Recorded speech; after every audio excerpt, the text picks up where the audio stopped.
Court की तरफ से बगैर मस्जिद के जिम्मेदारों को कमेटी को सुने उन्होंने एक एक्स पार्टी ऑर्डर पास कर दिया, वो गलत है। जिसमें 3 मुसलमानों को गोली लगी, उनकी मौत हुई, हम इसका कंडेम करते हैं। ये फायरिंग नहीं बल्कि मर्डर है। ऑफिसर्स इन्वॉल्व है, उनको सस्पेंड करना चाहिए और एक सिटिंग हाईकोर्ट जज से उसकी इंक्वायरी होनी चाहिए। देखिए, सबसे पहली बात तो ये है कि संभल की चंडोसी की जहाँ मस्जिद है वो कोई 50 साल 100 साल नहीं बल्कि 200-250 साल पुरानी मस्जिद है, उससे ज्यादा है। वहां पर कोर्ट की तरफ से बगैर मस्जिद के जिम्मेदारों को कमेटी को सुने उन्होंने एक एक्स पार्टी ऑर्डर पास कर दिया, वो गलत है। दूसरा यह है कि एक बार तो आपने गलत ऑर्डर दिया, सर्वे हो गया। दूसरा सर्वे जब किया आपने किसी को इत्तला नहीं दी। तीसरी बात यह है कि पुलिस का यह काम था कि मस्जिद कमेटी को कॉन्फिडेंस में लेते या वहां की पीस कमेटी को। चौथी बात यह है कि जो सर्वे करने लोग आ रहे हैं वो प्रोवोकेटिव स्लोगन्स लगा कर आ रहे हैं, वो वीडियो उसका है, पब्लिक डोमेन में है। और उसके बाद जो वहां पर वायलेंस हुआ जिसमें 3 मुसलमानों को गोली लगी, उनकी मौत हुई, हम इसका कंडेम करते हैं। ये फायरिंग नहीं बल्कि मर्डर है। और जब से बाबरी मस्जिद राम मंदिर का जजमेंट आया, जिस बात को मैं पर्टिकुलरली कह रहा हूं कि उस जजमेंट के बाद ये सब चीजें खुलेंगी और एक के बाद एक खुल रही हैं। एएसआई प्रोटेक्टेड मॉन्यूमेंट सब बातें कर रहे हैं, क्या एएसआई के कानून में नहीं है कि आप उसका रिलीजियस नेचर चेंज नहीं, कैरेक्टर चेंज नहीं कर सकते? किस बुनियाद पे कर रहे हैं ये? और आप किस बुनियाद पर अपने फेथ को दूसरों पे थोपेंगे? भाई, कानून कोई चीज है ही नहीं है। जिस दिन कोर्ट में सुनवाई होती है उसी दिन ऑर्डर हो जाता है, उस दिन सर्वे भी हो जाता है। ये तो 1948 में ऐसे ही हुआ था बाबरी मस्जिद में। तो ये जो फायरिंग हुई है ये फायरिंग नहीं है, मर्डर है।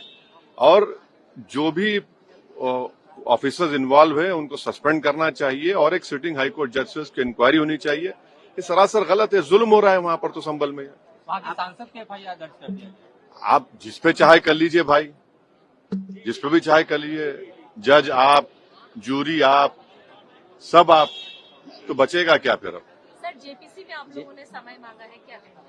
जी, जैसा अभी आपने हमारे डेलीगेशन तरफ से बोला गया है, मैं उसको रिपीट करना नहीं चाहता। मगर स्पीकर साहब ने बड़ी इत्मीनान से हमारी पूरी जितने मेंबर्स 11 नॉन बीजेपी एमपीज गए थे उनकी बात को सुना। वो बोले कि इसके ऊपर कंसिडर करेंगे और हमको उम्मीद है कि ऑनरेबल स्पीकर साहब इसका टेन्योर बढ़ाएंगे, क्योंकि आप देखिए बंगाल नहीं गई कमेटी, बिहार हम लोग नहीं गए, उत्तर प्रदेश में शिया वक्फ की प्रॉपर्टीज को हमने नहीं देखा। तो ऐसे कई, दिल्ली के मंत्री को बुलाना है, ऐसे कई स्टेट से जहां पर कमेटी को जाना चाहिए, वो स्टेक होल्डर्स हैं, उनकी बात को सुनना बहुत जरूरी है। सर, वक्फ बोर्ड अमेंडमेंट बिल को लेकर आप क्या सोचते हैं? क्योंकि लगातार सरकार की तरफ से यही कहा गया कि जो मुस्लिम है, जनता है, उनके हित में, मुसलमान जो है उनकी। अभी ये कानून बना नहीं, आप देख लिए संभल में क्या हो गया है। अभी ये कानून बना नहीं है, आप देख रहे हैं कि हर जगह पे बोल दिया जा रहा है कि नहीं, ये यहाँ पर 500 साल पहले मस्जिद नहीं थी।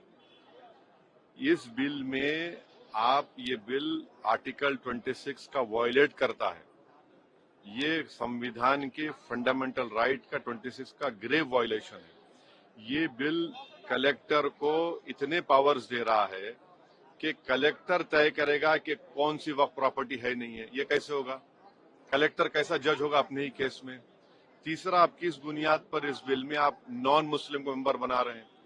जितने धर्म की बुनियाद पर, चाहे वो हिंदू धर्म के एंडोमेंट बोर्ड्स हो, चाहे दिल्ली का एसजीपीसी हो या उसका एक्ट हो, या क्रिश्चियंस के जो भी उनके धर्म के संस्थान हैं, वहां पर तो कोई उसी धर्म का आदमी मेंबर बनता है। आप तो कंपलसरी स्टेट वक्फ बोर्ड में जहां पर 11 मुसलमान बनते थे, वहां पर आप मेजोरिटी नॉन मुस्लिम बनाना चाह रहे हैं। सेंट्रल वक्फ काउंसिल में मेजोरिटी ऑफ नॉन मुस्लिम बनाना चाह रहे हैं।